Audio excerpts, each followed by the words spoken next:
24 like Kobe did.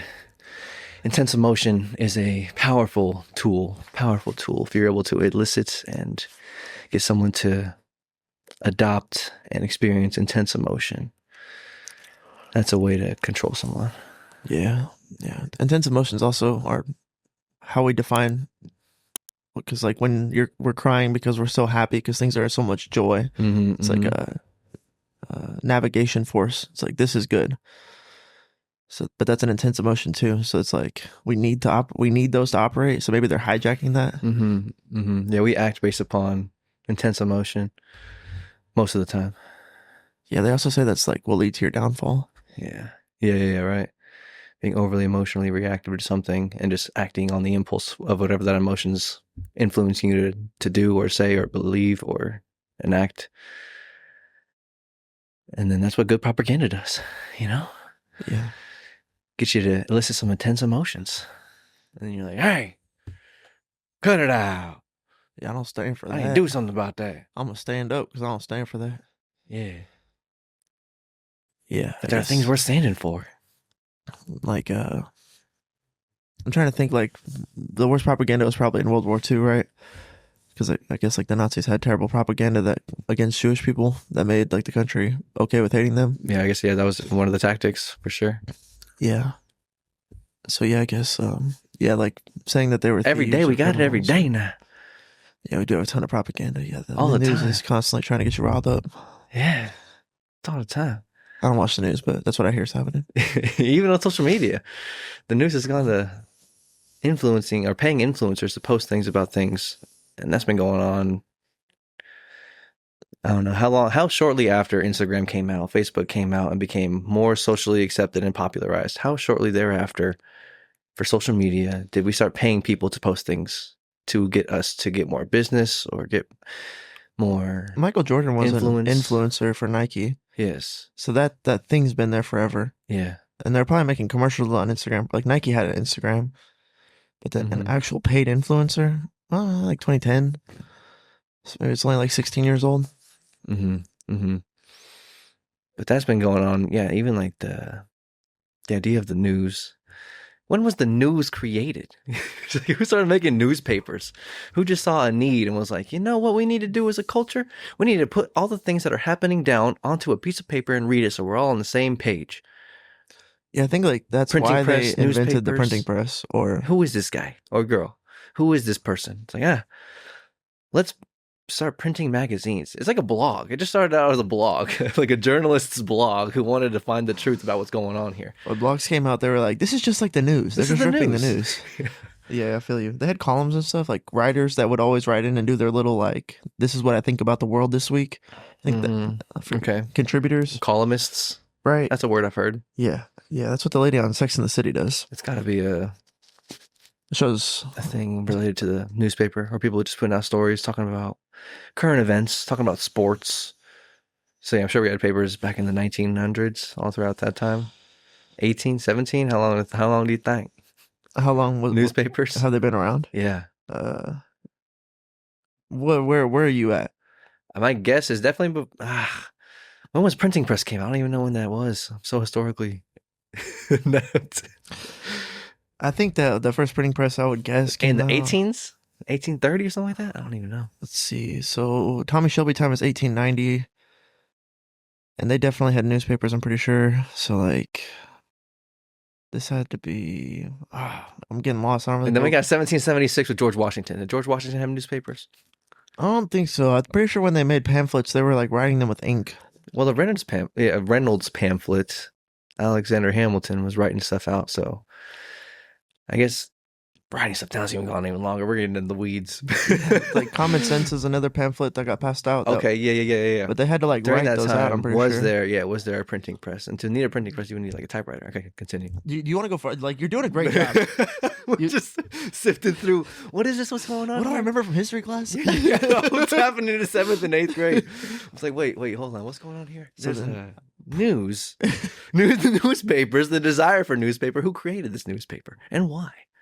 In the 1600s is Viking times. Okay. So it's like Vikings and Catholic Christians doing mission trips and stuff like that was like, I guess what's going on. And did they have newspapers then? No, they're definitely writing everything down No during way. that time. Absolutely no way. I would think like 1830s maybe. Okay, we're both wrong. Okay, Jesus, Lord This above, thing help says us. 1605. 1605. So this is This why is it counts. newspapers? It says Okay. before this, people shared news through handwritten newsletters called uh, Avisi. It's like Avvisi. Avisi. What is that in Latin? What language is that? Either way, that's what the name of the pamphlets was. Some avisi. Mm-hmm. Okay, and like these pamphlets are news articles written by the first columnists of all time. Yeah, right. I guess we were writing the Bible down. Yeah, right. We were trying to tell people about some news that happened like that. You feel me? Yeah, definitely. Yeah, that's. I don't know. Hold on. Let's see what this says. 1600. They used a printing press and published regularly and sold copies to the public. Oh wow. Okay. That's So they're selling this. So in the 1500s, handwritten newsletters circulated among merchants and elites in Europe. And then 1605, Carolus prints the first known newspaper. And then 1631. Who is this? His name is Carolus. Carolus. Carolus. His name is, Carolus. Okay. looks like it's in German. Okay. Anyways, it's in Europe for sure. I'm here. And then, so this is 1605. All 1500s, they're just handwriting newsletters, I guess, for the news. 1605, this guy prints the first known newspaper. Then 1631, it's like 24 years later, or something like that. 26 years later. Okay, a couple decades and change. Theophrast Renaudot launches a La Gazette in France.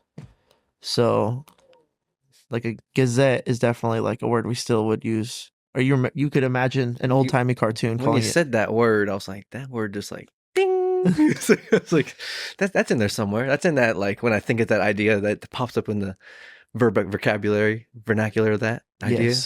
Yes. What is that? A gazette. It's another word for newspaper. Okay, word. But I didn't know that was like what they called the first. I didn't know that's why that's in the, like, if you were playing like the game where you say the thing, it's like newspaper and you. Yeah, there's like webs coming off of words. I forget what that game was called. Galileo played that in high school. That game was dope. Take me back. Because that's how life works. Yeah, right. That's how we connect ideas. Yeah. It would definitely be one of the strings attached to the word newspaper. Gazette, you've probably heard that before, because I've heard it before. I don't even remember in what context, but when you said it, I felt it. I was like, that's familiar. What is that? Like, I've heard that idea is attached to newspapers in my mind, and it comes from the first newspaper printing company ever, or like the name of it. Yeah, I guess it was like a guy. He might have been the head of a company, but then he called it La Gazette. La Gazette. And that was in France. It kind of credits that as like the first, like someone had the idea and they were kind of doing it on their own, and then somebody else was like, let's try to like do this. Let's scale it. Yeah. The first like company version. Yeah. And then in 1690, Public Occurrences, both foreign and domestic, becomes the first newspaper in America. And it was in Boston. But then it was shut down after one issue. I think I remember reading about that actually. It was like way too powerful. They were like, hey, fuck this. Oh, really? So Yeah. it opened in one and it got shut down how much longer after? It only printed one issue of their newspaper. Oh, jeez. One? Yeah. And then the first. Hey, whoa. You can't be telling people what's going on here. What are you doing? Right, yeah. What are you thinking about? That's crazy. Dude, no way. We got to keep everything under wraps. Yeah, at least you got to filter that through us. No, I think it was just like the British, like there was a bunch of American like pride in there. And then the British were like, no, don't get too riled up now. So then it says, it literally says the first newspapers were basically the Instagram feed of the 1600s. Yeah. I don't know if you was listening to us earlier, but yeah, that's like exactly where we started. ChatGPT's like went full circle for us. Like, there you go, guys. That's what we kind of started talking about. But yeah, that's what Instagram is now. But it's been going on since the 1600s, even well there before that with the Bible and whatever, like whatever actual written documentation we have throughout our recorded known history. It's been going on since then.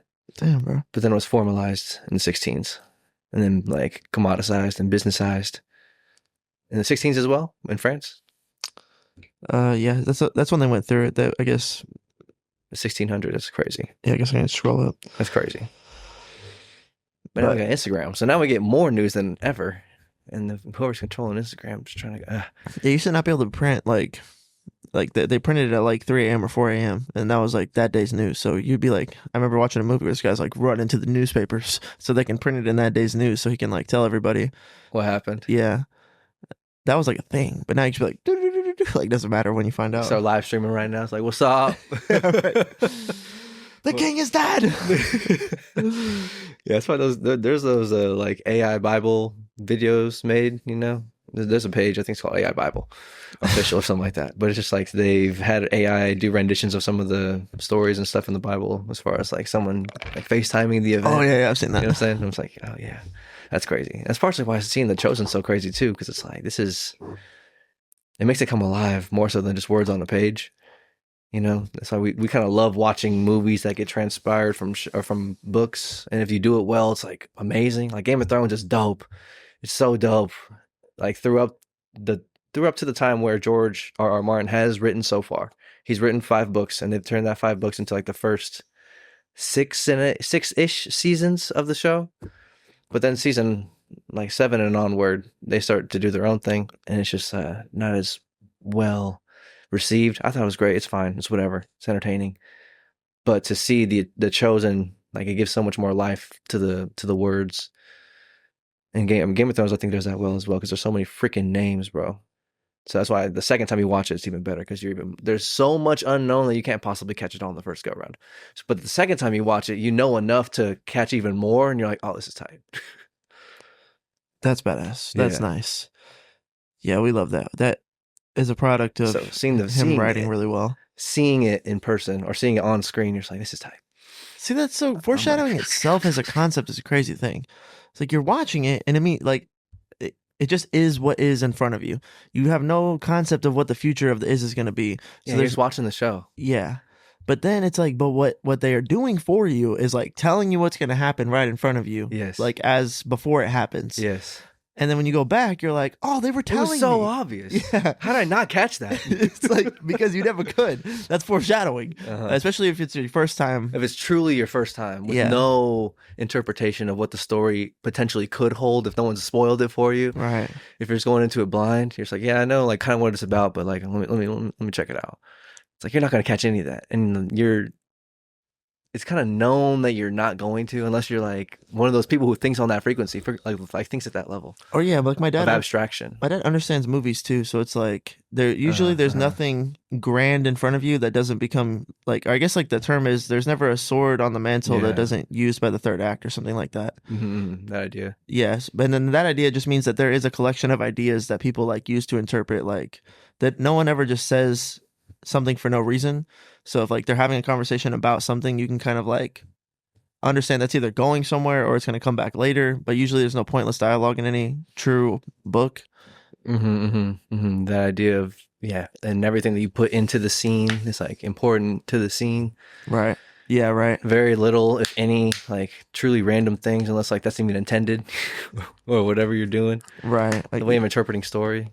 It would be just worse art the more random things are, but the more everything's connected, we call that like it's deep. Yeah, that gives us some more. Yeah. You feel me? And Game of Thrones is great. That's why we love watching the actual, or like Harry Potter when we're watching, and then we're always like judging like how well did they do with the representation? How many creative freedoms did they take?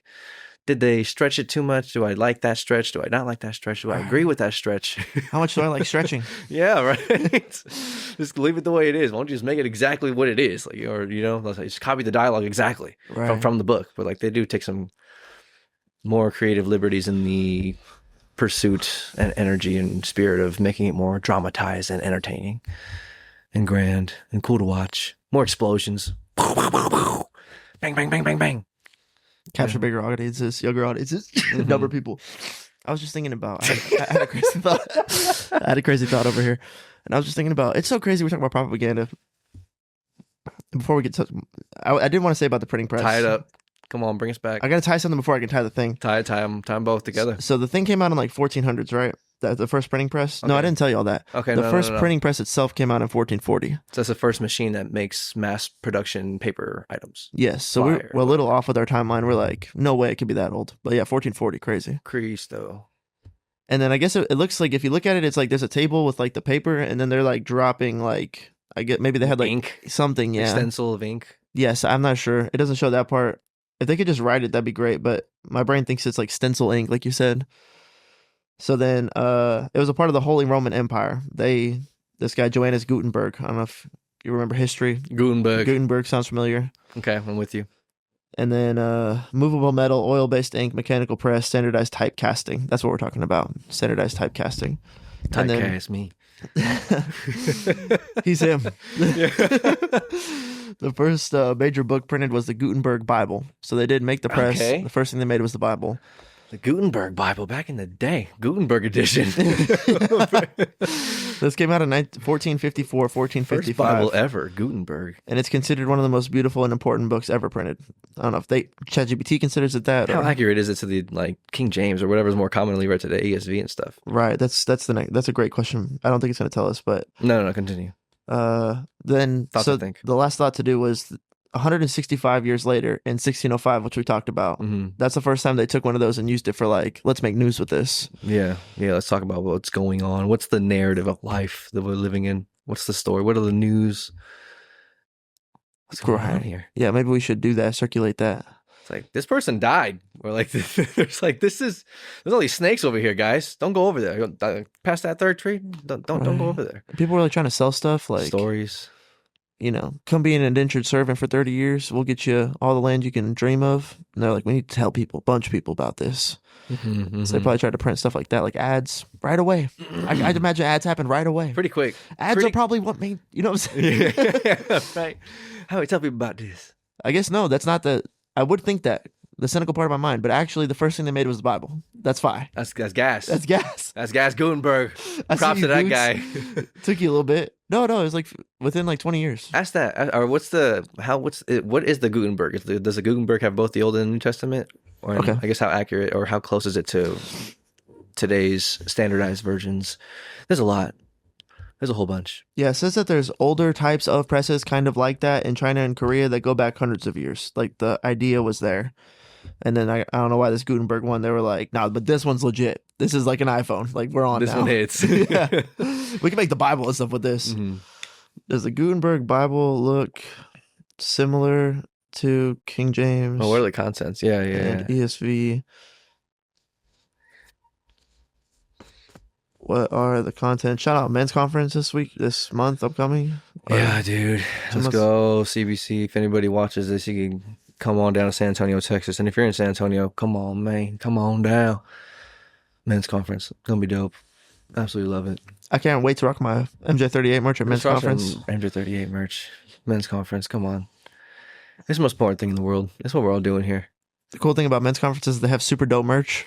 I'm excited to get some Rebel merch. Yeah. Oh, yeah. Rebel shirt off the rip. First thing I'm line. Yeah, you got to get in line, bro. It's going to take a minute. Our brains are so... As soon as you get there, you got to pull up in the merch line. Yeah, I'll probably try to get there like 20 minutes, 30 minutes early if I can. Yeah, it's whatever you get. Hop straight in the line. Hop straight in, dude. That's worth it. That's it. The content of the Bible Christians still use... Sorry, let me just read the whole thing. The content is basically the same Bible Christians still use, but the language, layout, and visual style are different from modern Bibles like King James Version or English Standard Version. So it was in Latin, not English. And... Sorry, excuse me. It prints Latin Vulgate, the Bible translation produced by Jerome around AD 382, 405. So it says like, in the beginning God created the heaven and earth would be the King James Version, but then it reads, in principio creavit Deus calum et terram. It says Latin was the official language, so I'm not really sure. I guess it's just saying it's literally not the same in that sense. And then it says it's essentially the full Catholic Bible is what it says. So the Old Testament. Old and New Testament? Yeah, plus Deuteronomical books. Like it had Tobit, Judith, Wisdom, Sirach, and Baruch, and Maccabees. Oh, dang. So that's like 8 extra books or 8 extra different things that didn't quite make the current canon? Yeah. So they calls it the Deuterocanonical books. Oh, yeah. I've heard that word before. Deuterocanonical. Yeah. The canonical. Nice. Because I thought of McGonagall.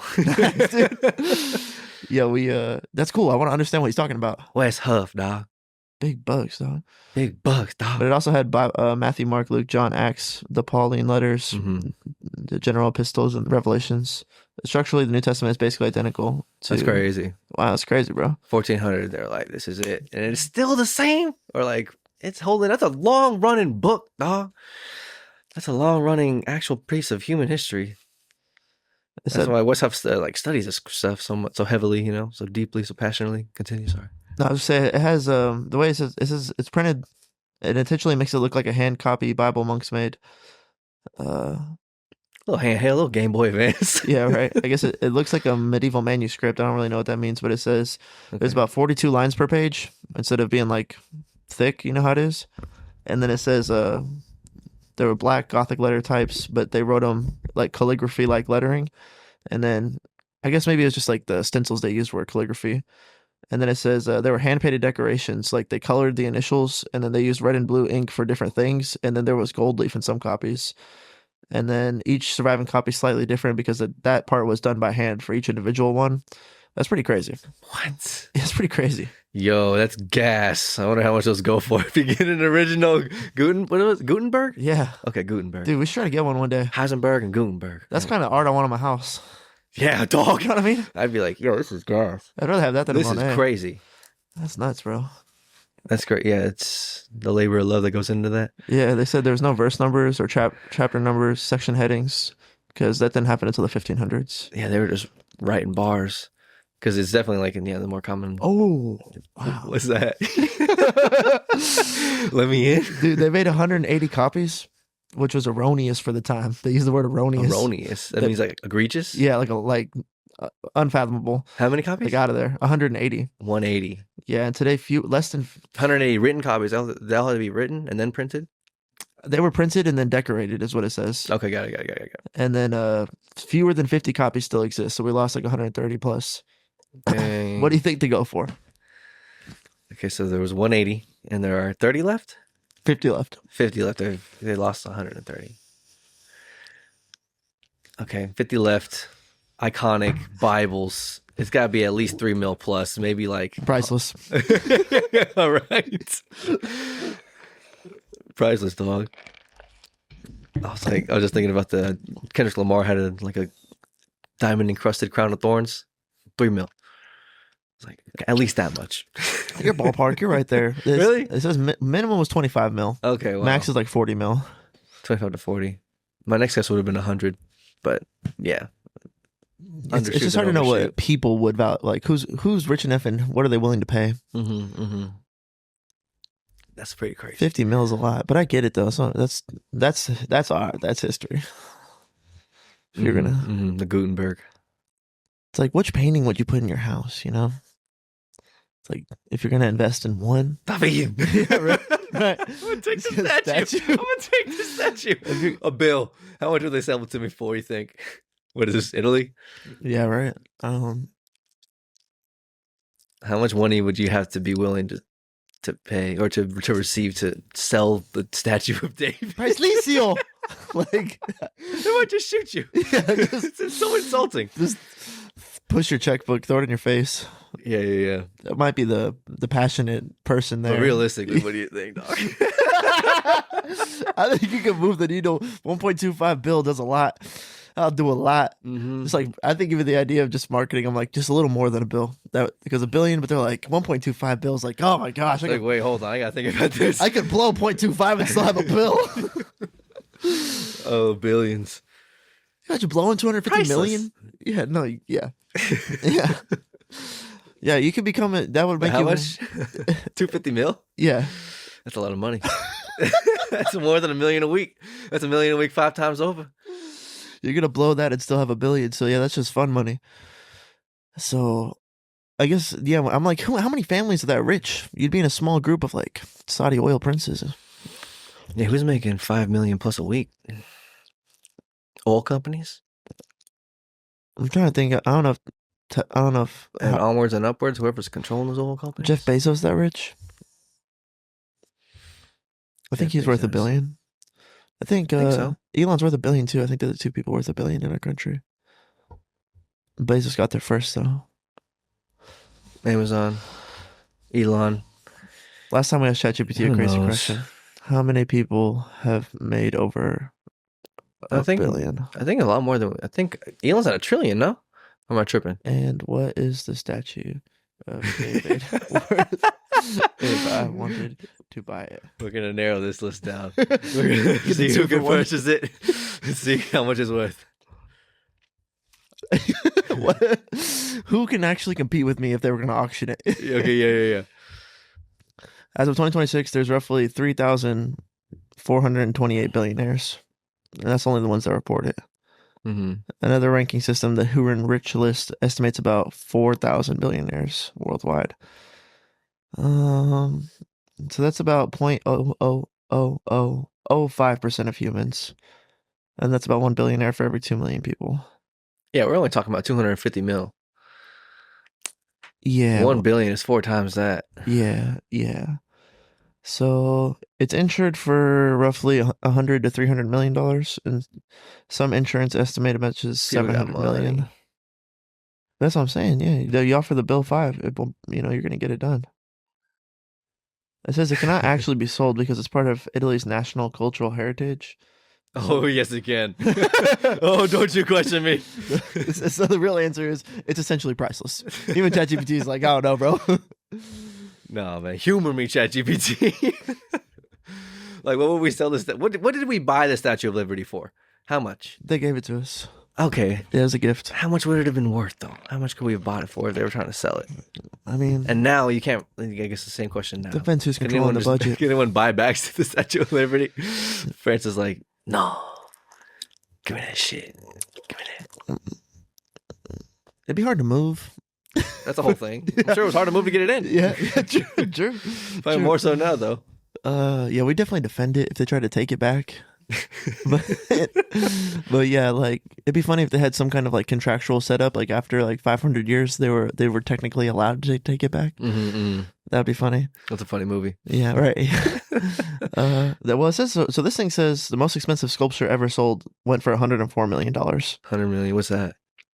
The most expensive sculpture ever sold. Last question for Chet. What was the 104 million? What was the most expensive? There's some art out there. Michelangelo be making some art, dog. I guess this thing a note it had was like most billionaires only have between like 5 to 6 billion. Like except for Elon. Right? Isn't he like a trillionaire? And how much money does... I think he just recently got there. He hit the T. Because Kanye's like, used to be a billionaire. That's 1,000 millionaires. Hard. That's pretty hard. Yeah, when he said it like that, you're like, oh wow. Like, wow, 1,000 thousandaires. That's crazy. That's a million. Then 1,000 millionaires? So... someone gets to a T? The 1,000 billionaires. That's wild. Yeah, we could tax that guy a little more. No, I'm just kidding. I don't know. Okay, so this one was called L'Homme Haut Doit by Albert Giacometti. Oh, not one of the big hitters. No. The big hitters are part of the history. They can't sell those. It was sold in 2015 at Christie's in New York. Price was $141.3 million. 141? Materials, Jesus, bronze. Dude. What's it look like? Have you seen it before? It's nickname called the Pointing Man. There is no way that's what it... I don't know. The Pointing Man or the Thinking Man? The Pointing Man. The Pointing Man. I've got a picture of it right here if you want to look. I'm sure maybe it's like not beautiful. Oh. It's like Slenderman. Literally, this is crazy, guys. This seems like a CIA payout. I'm gonna be honest with you. This seems like they're like, dude. Excuse me, what are you talking about? This Alberto Giacometti guy, he's like a nobody. Really, that money's going to a slush fund, and we're gonna have let's see, this guy Steve Cohen, we're going to have him pay the CIA $105 million by buying a sculpture. That's a Kurt Metzger level way of thinking about things. But like, Jeffrey Epstein won the lottery twice. Never heard about that. Yeah, he won the lottery twice. But it's like, allegedly those were CIA payouts. Like, here's your lottery ticket. Here's your $70 million. And you can explain that to the IRS in a way that isn't shady. Because we're going to pay you for making us meet with that one guy who got us that one deal done. That was how he was like embedded in culture. It's fucking crazy to talk about. There's another guy who won the lottery twice, I'm pretty sure. And they just give him whatever the lottery amount is, and they give him over enough so they could tax it and take that money too, and then give him whatever is actually owed. And then just keep some of that money anyway, or whatever the circulation of funds is. Whatever's going on, we're talking out our butts, butt talk. Keep on pushing. Look up. We'll put us on a list. There's a Kurt Metzger podcast where they talk about this stuff pretty regularly. But yeah, this Bananas. Pointing Man's 5 foot tall, bronze, super Slenderman looking guy. It's like black. It's a Giacometti's famous style representing the fragility of humanity after World War II. So the guy is like thin and he's like a rail, and I guess he's supposed to be like maybe like walking with like he's got his legs spread like he's taking a step and he's like pointing at something. I don't really get it. It says that and Elon Musk about 839 billion net worth, but that was probably he probably crossed it and ChatGPT doesn't know maybe. Either way, that is crazy. What you were saying, most of them have like 5 or 6. He's got 800 plus. Fucking absurd. That's man. Like observed and recorded, you know. Yeah, most of that money's not cash. It's the value of his company's shares. So if Tesla or SpaceX stock goes up or down, his wealth can change by tens of billions very quickly. It's a volatile game we're playing. Yeah, billionaire money's different. Billionaire money, different. He has that much because he has 2 major companies, and then he could buy a statue of David for sure. $300 billion to the company, to the city of Italy, to the country. There we go. What's your GDP? You want to be a? I'll buy you, dog. You want to be a superpower, or you want to give the whole thing up? What do you want? You want to retire in France? What do you want to do here? What are you doing? Come on. Yeah, just give me the statue. Oh yeah, that should be a Rick and Morty episode. That's funny. Okay, secret base on the statue of David. Yeah, just Elon Musk buying it. But yeah, then the other thought that I was just thinking about, we're talking about propaganda. It's just so funny, like even just like it's like whatever the truth is. Sometimes there's like another idea that pops up, like we should. It's just like idea A and then idea B. And then one of them is more right than the other one, like objectively. But that's hard to discern, like which, let's say like we should take the right path or we should take the left path. It's like one of them's more right than the other one, but we're never going to know right now anyways. And we can like maybe try to figure it out and see around the corner, and we have reasons why we should go this way or that way, right? And then, but ultimately sometimes it's like the reason that we're going to go left or right isn't usually just because like this is the best argument for why this is the best choice. And that's like what I see in like a workplace where it's like it becomes like we want other things, and so we want the decision to be made to go this way because of these other things that we want. And I think that's like propaganda in a sense where it's like the reasons why we're going to end up going down the path that we're going to go down isn't always just because it's like we're trying to have the best outcome, or like what's the best outcome? What is that? How do you define that? Like, is it most people's getting there safely, or is it finding the most food along the way, or making the most money along the way, or like how do you define best outcome? And also like so then that's even if we're going to do something based on the best outcome, sometimes it's like you could be so big picture, you're like, this doesn't matter at all. Really what we want is this cultural change gradually in the way that we make decisions. So like we just want it to be this way because it's like the Minnesota stuff. Maybe it's just like, yeah, we want people to be open to the idea of socialism, so we're going to be very like kind to these Minnesota people who are allegedly taking advantage of the system. Then we're going to send ICE there to make it really look like cracking down on that is villainous. And then we just want people to generally be okay with the socialism thing. And they're not even like, is this good for our financials for our country? They're like removed from that completely. That's like what politics is in my mind when I think about like politics in the workplace. It's like, we're not making decisions just based on decisions. We're making it based on the politics of the decision. The interests of the interest groups. Yeah, going off of what you determine to be the best outcome. Right, yeah. And that could not even be relative to like the outcome coming out right now. It's like, no, we want this guy to be making the choices. So we're going to go with him just because it's important that we start putting more stock in this person. It's like, okay. So we're going to suffer right now because of the politics. But then it's like, yeah, if things are better in 5 years because you did that, that's a good thing? The outcome is truly better. Right, yeah. And who determines that? Right, right. But then what if you die in year 6? It's like, it's not... Was that the best outcome? It's like it's so deep. The pool's so deep. I caught a glimpse. I caught a little glimpse. I was like, golly, that goes. Caught a glimmer. Yeah, Oh, the infinite. I just saw really far, and that wasn't even the bottom. And usually can't even see that far. Like, oh my god! Wow! Whoa! We don't know anything about anything. Yeah. That's why propaganda is so like such a thing too. Is because like while we're making decisions, it's like so everything is so like wishy washy. Just like typically controlled by your emotions. Unless you're like your thoughts and your emotions. Like that's it. That's what creates behavior. Thoughts and emotions. And there's something that navigates between the two of those, or discerns between the two of those, or has to reason between the two of those, or connect the two of those, or not connect them, or break connections that have been established between those. And you're like all of that. And the human's experiencing that. But yeah, so if you can control someone's emotions enough, you could definitely get them to change their behavior.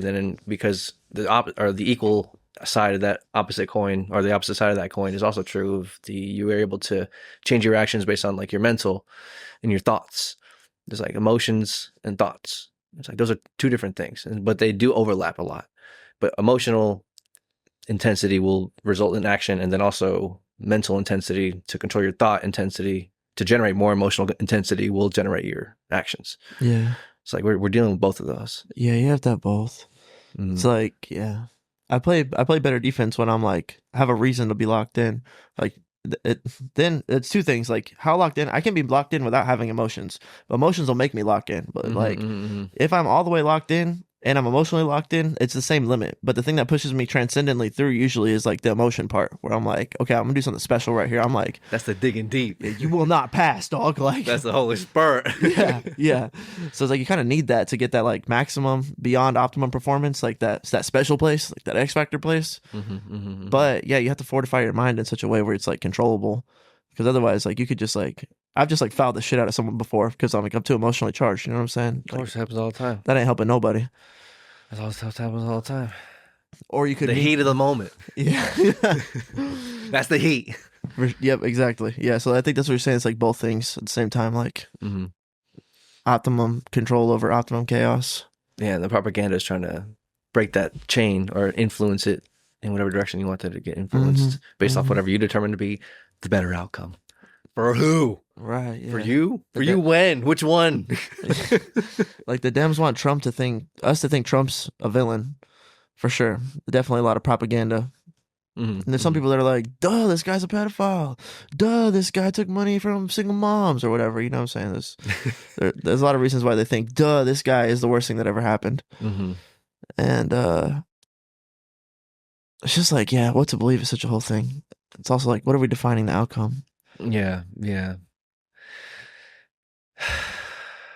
The outcome. Who's the better president? And after it's like, but you can feel it like in the smaller situations, or if you just, for example, like at work, it's just so easily tangible for like the service industry, or I guess whatever your job is. But the service industry is literally like night to night. It's like it's never really the same day twice. It is, but it's not. And like just like every job. But there's a larger variation whenever it's dead versus it's really busy. It's like, oh, okay, we need to this is war now. Like there's sometimes where it's like the super easy, just super slow day, whatever. But then there's times where the intensity is turned up so much higher. And then if you're able to be working with people who are in that same environment, and then we're communicating on a level in which we're anticipating things before they happen and getting ahead of it, and we're like keeping the entirety of the ship afloat, it's like that is a better outcome. We can all agree. You know what I'm saying? Like when the night's awful, everyone can feel it. Or when the night's like challenging, but we're overcoming it together, we're like, that is objectively, everyone would agree that's a better outcome. Yeah. It's like, hey, well then why? I think it's because we're less suffering than necessary. The suffering is going to be challenging. It's going to be suffering. It's going to be anxiety inducing. You are suffering. I think that's why. That is what's happening. Like it is hard. You're going through it. Yes. And then whenever you feel like you have help, or like we're getting together and we're winning, it's like that feels so good. The team aspect. Like that's what I'm saying. When Jordan Peterson says like you're all in, it's like at that point like we're all in. Like I'm gonna feel this with you. So I think there's like it's hard to separate it. Like or what am I trying? That part of life is constantly driving our decision making. Is that we are living in the reality that we're exactly. And here's painful. Yeah. So I think if things are going good or better than they could be, we're like we feel that and we're thankful, and that's what we want. Grateful. When they're When it's worse than it could be, that's when we're like upset or nihilistic. Yeah, right. And so that's shift to shift though. Like you feel that. Yeah. And sometimes it's like you understand why we're short staffed. It's like, okay, well, I'm mad at this guy because he called out, but I'm not mad because I get it, because who doesn't call out once in their life? Yeah, exactly. It's like grace and forgiveness. Yeah, but there's also other times where it's like we maybe like a hypothetical situation, like we accidentally didn't put any cap on the books, and we have like 900 covers tonight. So like we're never gonna get through this. Every guest is gonna be mad because the wait's gonna be super long. It's about to be terrible expectation or terrible. Everyone's going to be in agreement. This is like a terrible story. And in my own mind, as the player, I'm like, okay, that's the setting. Like, that's the game. Yeah. Welcome to Fable. How do you act when the setting is this is going to be one of the worst days ever? And it's like, I'm going to make this beautiful. As beautiful as I can. Yeah. As least amount of suffering as possible. Yeah, I'm going to try to score 100 points tonight. I know it's probably not going to happen, but that's the aim, and then we'll see where I land. Yeah, as least as necessary is the kind of the key phrase or the key portion of that. Because I guess that would imply there's necessary time to correct, or Satan's pushed me off this thought. It was find it. It's a necessary amount of suffering for sure. Like you're saying, minimize the suffering, but then minimize the saying so that there is going to be innately some of it. Because the first thought that popped in my head is like, yeah, work sucks. Like everybody thinks that for the most part. Life's gonna be hard. Yeah, the dude, it's in there. It's in there. He'll come back. I'm sure we'll touch on it here in a second. Yeah. But I guess then it comes. If you're having to go to war or like have to stop evil, like, because if there was no evil, there'd be no reason to have to stop evil or to be someone who's like strong or like have an army at all. You know what I'm saying? Or to have any sort of apprehension or expectation that something's going to go terribly wrong or something that's like someone could hurt me. You know what I'm saying? So if we didn't have that ability to hurt, we would never have any ability to, or we wouldn't have the need to develop the ability to protect. It's like, so at what point is protection necessary? All the time. The fact that it exists, I think, implies that it is necessary. Because there's always been threat. Ever since we've been humans, and even like natural disasters and snakes and Mother Nature, old age. But then protection. Like God said, at what cost is war like necessary? You know what I'm saying? Oh man, brother. I mean, going to Iraq was not necessary. You know what I'm saying? Yeah, no, not necessary. But like, it's like it was a political move. Like we did that because we had other interests. The interest groups had interests. They interested? Yeah. That's why we go to Iran, and then we tell people it's for like patriotism. That's propaganda, dude. They hate your freedom. Yeah, right. They hate you and your freedom. They want bald eagles. They eat bald eagles. They want you to be afraid. We call them terrorists. They want to incite terror. Yeah, their goal is to make you feel unsafe. It's like that's so psychologically like you're just literally telling me that their job is to make me feel like I'm not safe in my home, you know? And that's like you usually would say like I want to find out news about those terrorists who are terrorizing me. Tell me what they're doing to me again. You would like find a scary thing and then you'd be like, I'm afraid of the scary thing. It's just like I'm afraid of terror. Like, bro, that's fucked up, bro. That's messed up. So yeah, no, but I'm two layers deeper of a pull on their pull with that emotional attachment to that word and that idea. And then other people, I'm sure there are some people out there that are like, man, I fought for my country because there were terrorists, 9/11. It's like, yeah, but he talked like even I think I've heard Sean Ryan talk about like going to Iraq was like not necessary. Like we didn't need to do that. There's a lot of people that died for no reason. Mm-hmm. So at what point is war necessary? That's one end of the spectrum of like not at all sometimes. But then also like the Nazis, right? Like right. Yeah. Because evil is real out there. People be killing people. And should we stop that? Right? Like we should probably stop that. America's taking the stance that yes. I think so. For sure. Like you wouldn't want to have someone you like loved, cared about, just like killed, you know what I'm saying? Just for whatever. Yeah, we'll go in. Not cool. Spread democracy. That's like we're into that. Quite simply not cool. Yeah. But people be doing that. So stopping that is good, right? Yes. You feel me? Yes. Yes. Right? Solidified, yes. Definitely. It's like America thinks so, and I think so. So that is what's going on here to a degree with some of these things. It's love thy neighbor, which is a commandment. Yes, that's why it's like the second one. It's like love God with all your heart, mind, soul, strength, whatever, all of it, everything. You're all in. Accept that and embrace it. Love it. And then how do you act within that? You treat everyone as if you were them and they are you. And what would you want the best outcome for them to be, and the best outcome for you to be, and the best outcome for both of you all to be? And then self-sacrifice to that. Ooh, So that was hard. that was it. That was, Yeah, because when we're talking about some like gold which path nuggets. should we take, What it's should we like- do? Yeah, it's like that, and then we feel that like we're systematically, navigationally tuned towards expecting that to be how you're all making your decisions. And then sometimes I'm like, all my data says something's wrong here. Hold on, like what's wrong here? Oh, you're making decisions based on interest groups and outcomes that aren't like what I think they are, or there's a misalignment, and it's like frustrating. But then that's just to say, I've also thought about this just as far as like if someone's beating up your mom, like are you gonna stop them? We were watching Gridiron Gang yesterday. Really? Yeah.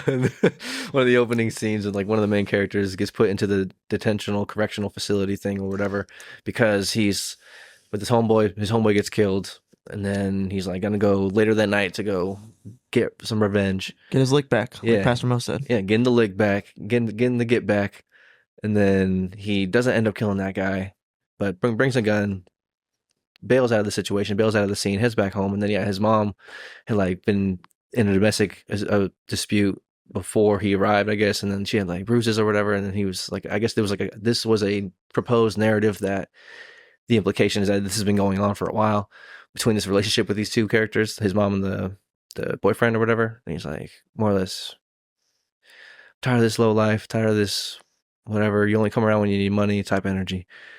And then he's like, it gets escalated, and then he like just pulls out the strap, and part of me was like, I'd blast him. I'd blast him, dog.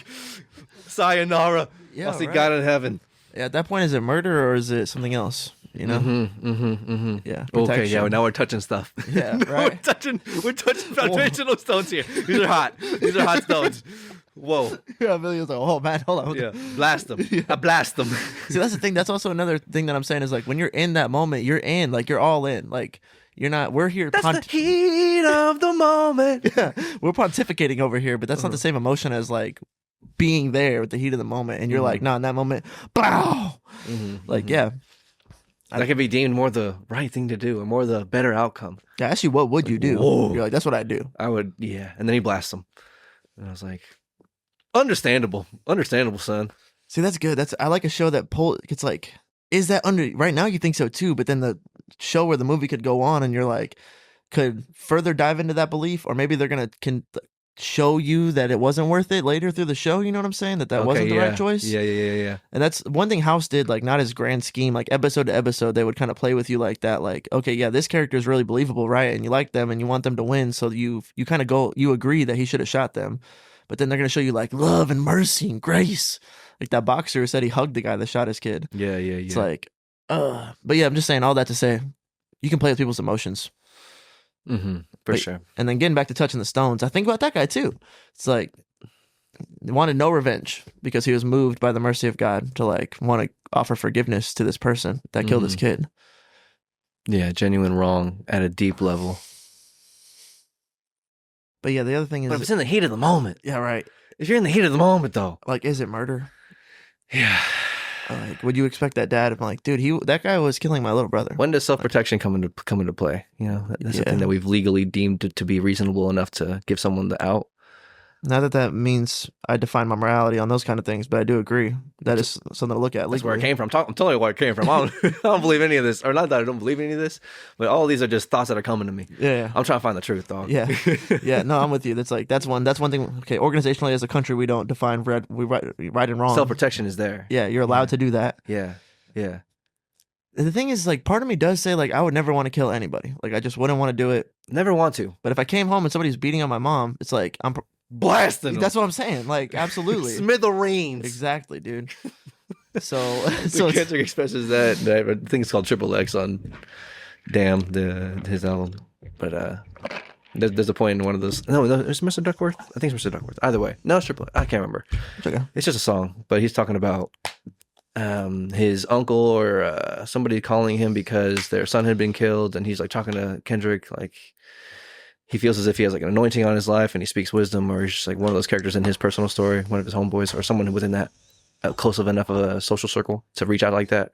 Yeah. But he's saying that he reached out to me and was asking me like, how should I go forward? Like, how do I reconcile with this? Or like, just talk to me. And then he's like, if somebody killed my son, that means somebody getting killed. Yeah. Yeah. I think, yeah. I don't know what song that is, but that part goes hard. I can't sugarcoat the answer for you. This is how I feel. If somebody killed my son, that means somebody getting killed. That's one of the reasons he's great is because he's talking about these are hot stones. These are hot stones he's talking about. The underlying morality of right and wrong. But then the thing about that guy, if you're in the heat of the moment, you're going to stop that person at any cost. But afterwards, the moment's passed, it's gone now. What are you going to do about it? Time, you can't do anything. The only physical thing you could do behavior-wise is to forgive at that point. Or seek revenge. But that we know that's not right. That's not right. No. 70 times 7, dog. Dude. I saw something about like 70 times 7 is like a number, and that number is the same number that's like 490 is like the same like Hebrew. Have they have like numbers attached to their letters? Yeah. And then there's another Hebrew word for like Yahweh or God or something like that, or forgiveness itself or something is 490. And it's just like there's a lot of them that were like that, like bread and Jesus, or just a lot of them. I don't know. But just say that the language is crazy. The depth and the nuance of it's crazy. Yeah, dude. Let's look that up. Oh, yeah. But we're talking about hot stones, Kendrick. Yeah, no, I like thinking about in this. the heat of the moment, though. In the heat of the moment, you got to try to stop it. Yeah. Right? If you're there, if you can do something, you got to do something. Or like or no. Shoot him in the kneecap. Dude, I'll tell you. No, dude. Blast him. I know how I've acted. Like one time with the least amount of force as possible. One time my mom was literally getting beat up one time when she was with a boyfriend that was in between when my parents were divorced. And I remember like pulling out a lightsaber and then going out into the living room like ready to handle some shit. Come on now, because I was a subconscious nature. Yeah, I'm like 3 years old and I'm like, my mom's in trouble. I need to go help her.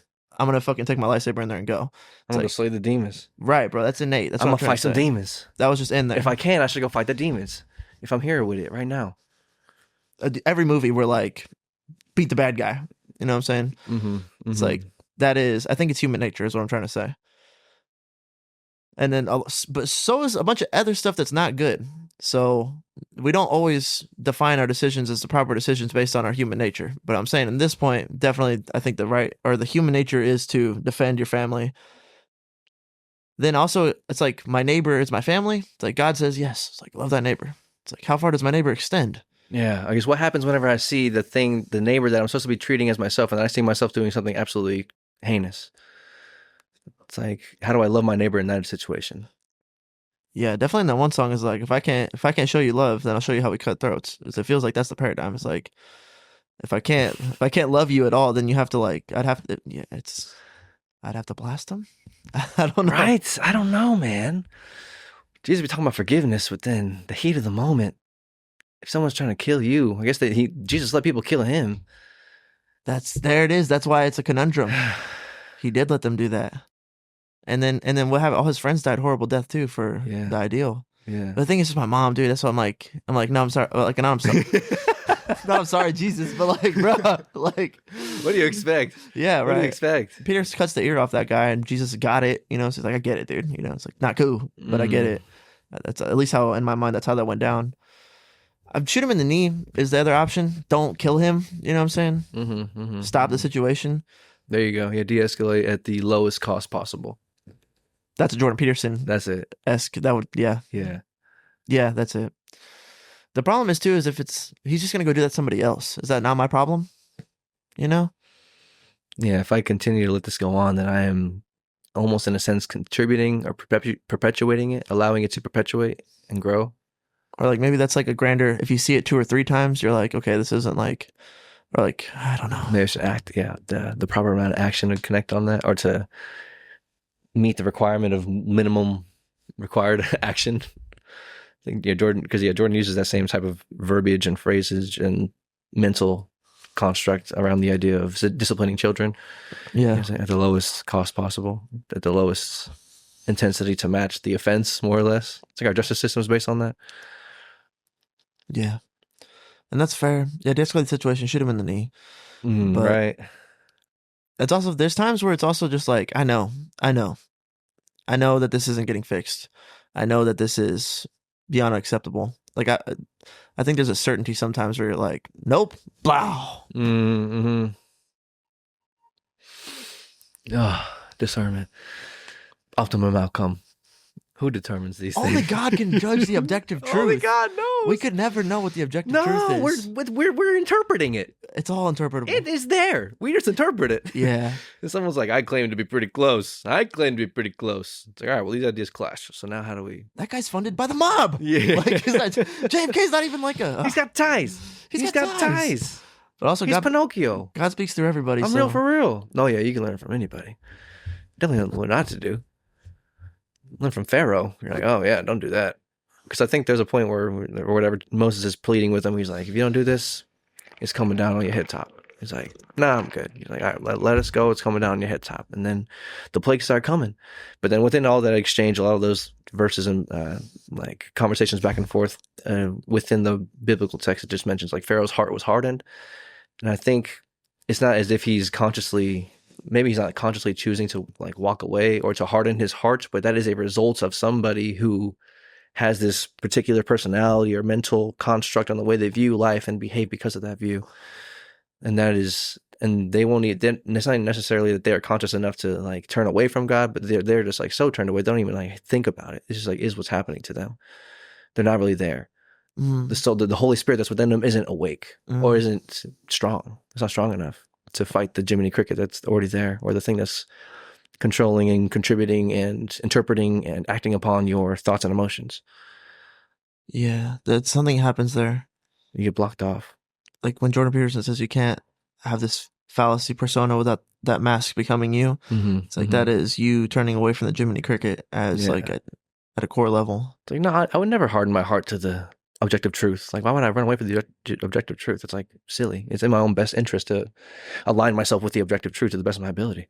Right. For my own self-benefit. Like, you know what I'm saying? Like, as far as both detached from myself and then also for myself, living in myself.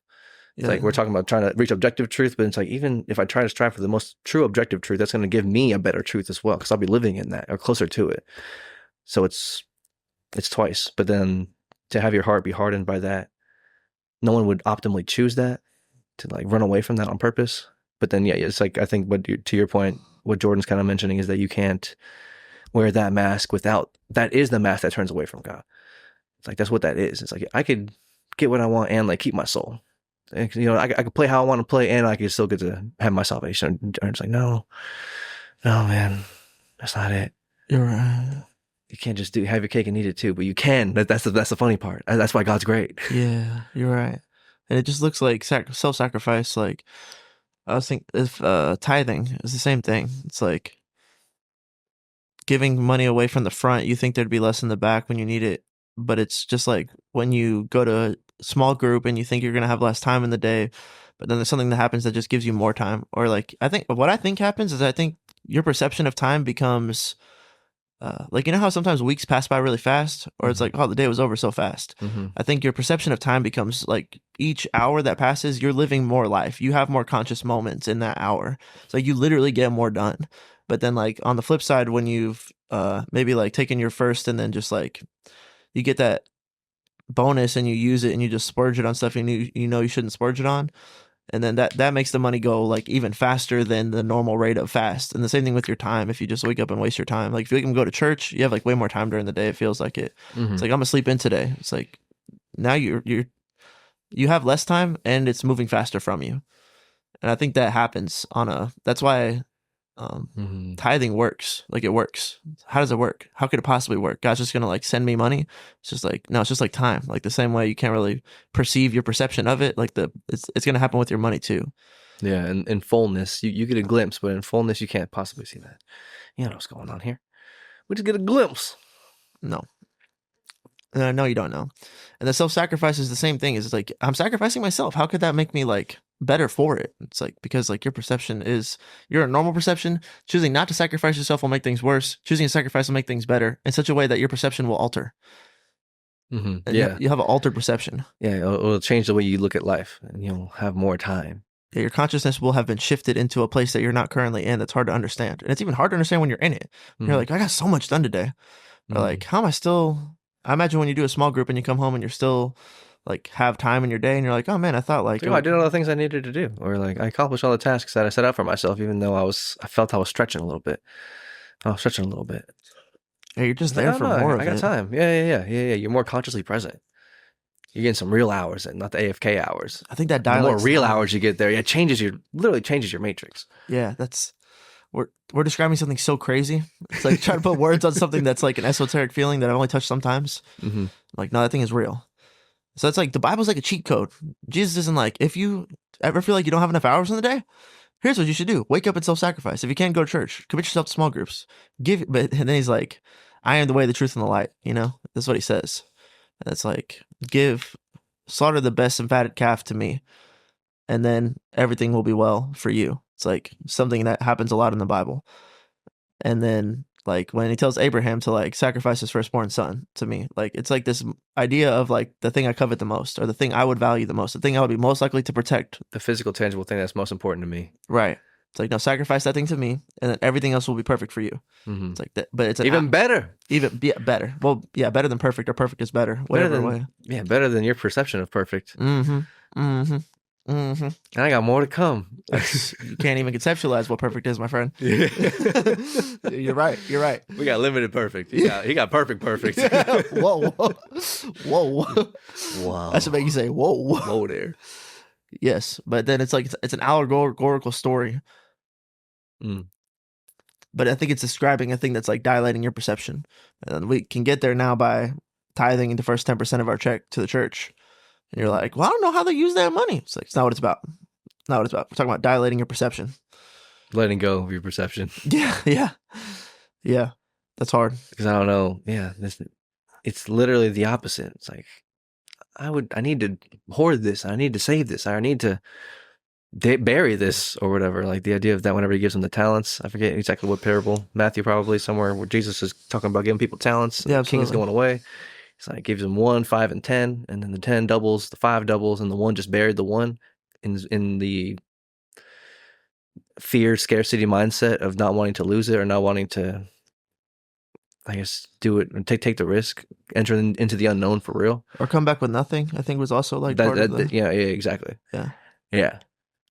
And then that was like he's like, oh come on, man. And then he even says like, he's like, well, I was trying to be like you because like you're careful with your money, so I was trying to be careful with your money. And he's like, condemns him, which is crazier than just saying like, okay, I get it, you tried your best. You played it safe. It's like, you played it safe. That's what you did with the superpowers I gave you. You could fly. You didn't fly once, huh? You could break through buildings. You didn't break through one building. You can move mountains. You didn't move one mountain. Didn't even try. Dude, people say God's not coming back for the sinners, or his condemnation isn't for the sinners, it's for the people on the fence. So it's like, you're kind of like, well, I'm not a murderer, so I'm not going to get God's wrath. But then a lot of people be saying God's wrath's coming for the person that just played it safe. It's like, that's not what you're supposed to commit to the Holy Spirit. Commit to you need to be on fire for Christ. You know what I'm saying? It's like, what does that mean? At least rocking the merch. That's what that means.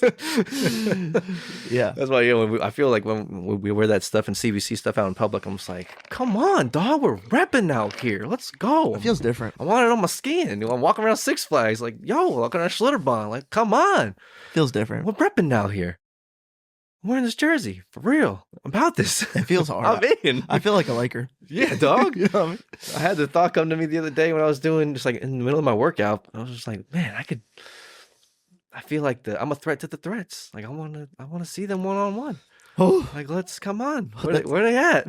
It's so funny how it comes down to that always. Like there's just a moment where I'm like, all right, let's sit down and talk about everything. Let's talk about the ideas. Let's actually talk about it. Or like, let's actually meet me at the rack is like let's hoop, like floor slap, you know? Yeah. Talk is talk, bro. We can talk for it. On some level, like I'm saying, like I guess sometimes going to the rack looks like having a conversation, but ultimately in the basketball term, it's like you could talk shit forever in the locker room about playing basketball. Let's both agree to get to the moment of truth right now. Yeah. There's times where it feels just like I'm just like, yep, submit. Like, it's the only button left on To the truth. Yep. Take him to the Coliseum. I was just keyboarding. I was doing my job. I was running the Neuro Factory. All right, fine. Boom. Yeah, it's either like say line of dialogue. Typically, dialogue is always involved anyway, even if it's like physical action or like just conversation. Regardless, either way, physical rack or the verbal rack, we're going to it. Yeah, basketball is four slap. We're going to the gridiron. But yeah, and that's in a debate is what they're doing in a debate. It's just the abstract version of that. Yeah, the conversation. Yeah, I follow some debate Instagrams that are kind of crazy. Mm-hmm. But then the thing that gets lost in the debate that's so tight about the tangible realities and like you could dunk on someone if you dunk on someone, or if like we did the objective truth thing, like we put up the points, we beat y'all, or like there's no like the debate. There is a who won the debate, but then I feel as if sometimes you can't even truly. Okay, I'm having thoughts on thoughts. You are stuck in your like perspective and your opinions, and then the debate is trying to pull someone out of that. Be like, no, come move your identity over into this side of the beliefs and perspectives. And I just feel like that's really hard to do, borderline impossible sometimes. Someone's got to be like curious around the fence, but like if someone's like really stuck in their ways, like you're not going to be able to debate them out of it. It's like if not that person. Out of all the debates that we've had throughout the course of history, how many times has a debate resulted in somebody being like changing a movement or like, like really doing something?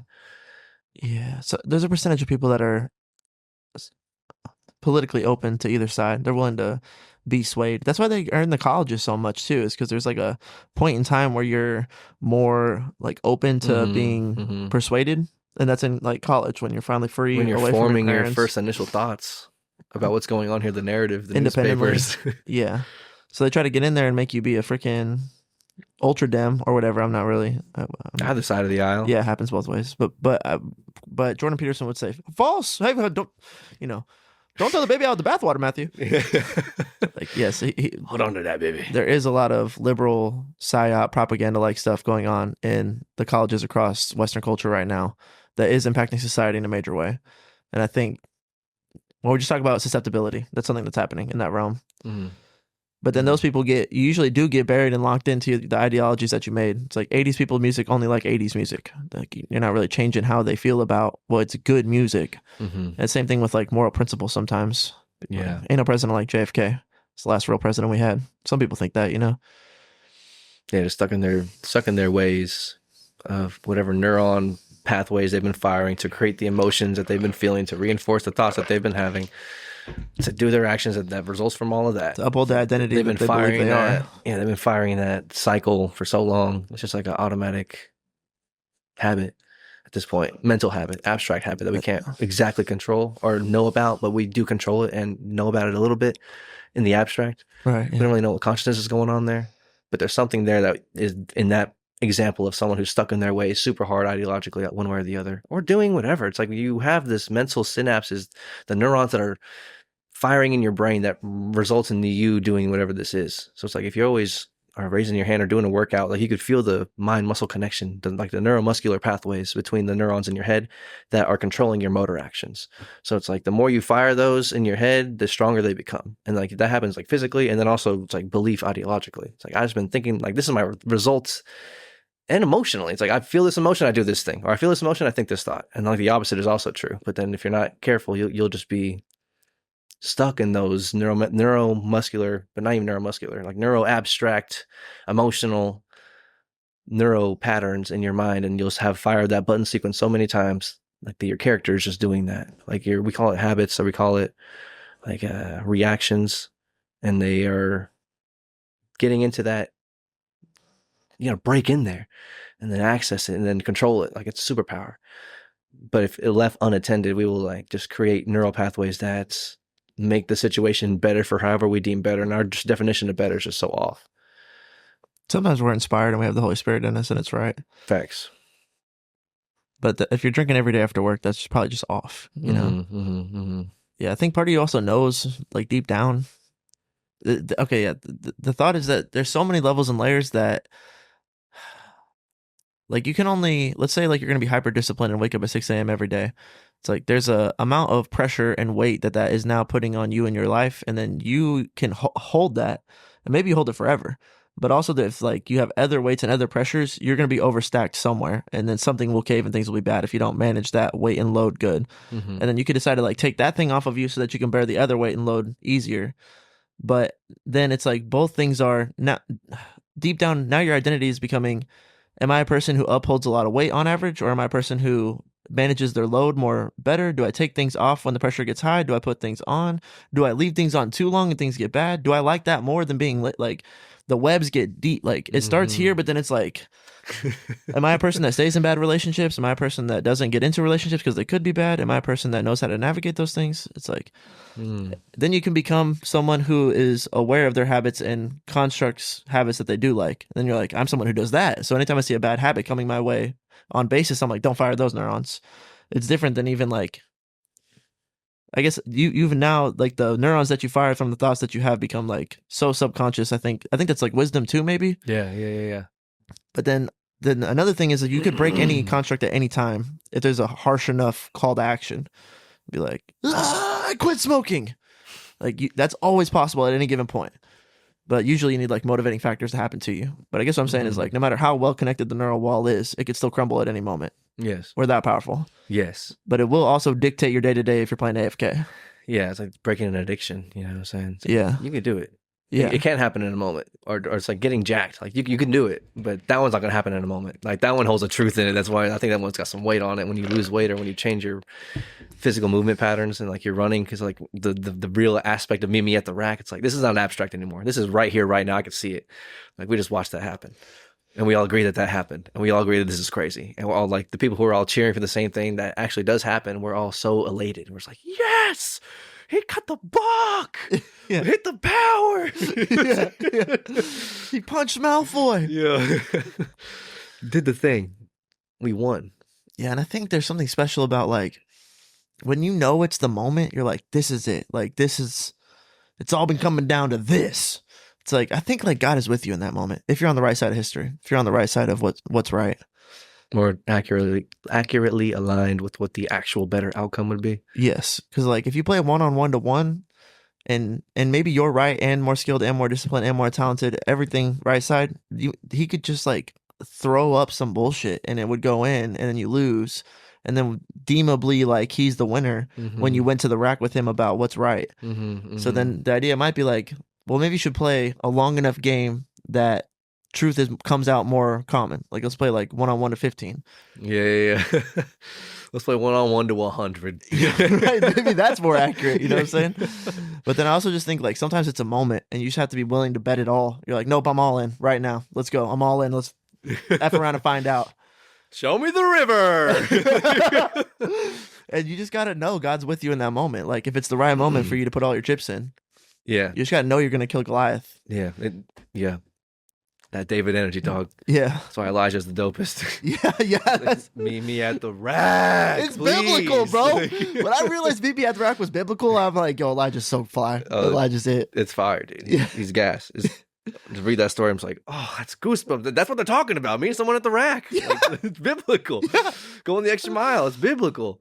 Yeah. These are things that like, these are modern day expressions of ideas that we have put slang to and current vernacular on, but they're ancient historical truths of what's happening in this physical matrix.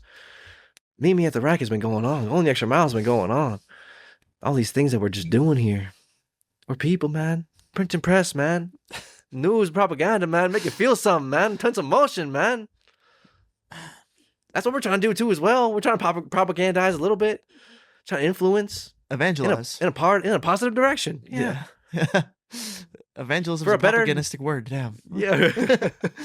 We're trying to make you believe what I believe. I'm constantly in reconstruction of my interpretation of what determines what is the better outcome. And that's a wrestling match that I've been going through for a long time, and I'm getting closer and closer, and I feel as if this is, I guess, who determines it, though, because it's all subjective to me.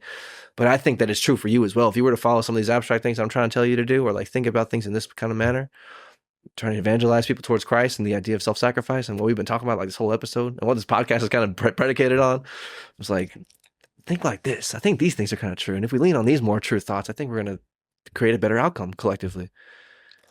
That was bars. You gave bars right there. Come on.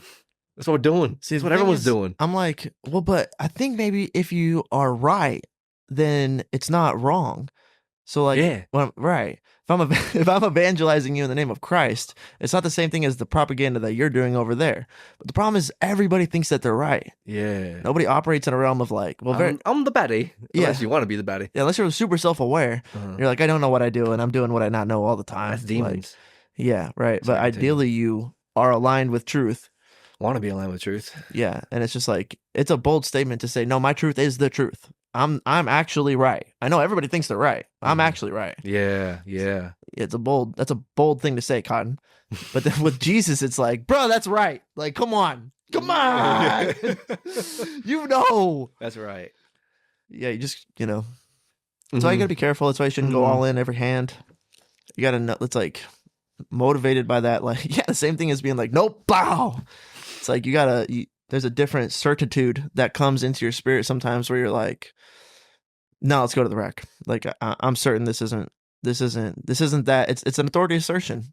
It's not my authority I'm asserting. It's Jesus Christ. And then I feel like I'm called to do that. Not every day, not every month. Just like there's times where it's like, no, I know what to say right now. Yeah, there's some times where it's necessary. A lot of times you can just brush it off or have grace or just whatever. Let it slide. But then there is a threshold for sure. There is a balance. There is a gross overstepping of the other direction. So, okay, hold on a second. This is counterfeit. Like, this is not good for you here. Like, we can't continue. We can't perpetuate this idea that eating this type of fruit is good. Yeah. Not forever. It's biblical as well. Christ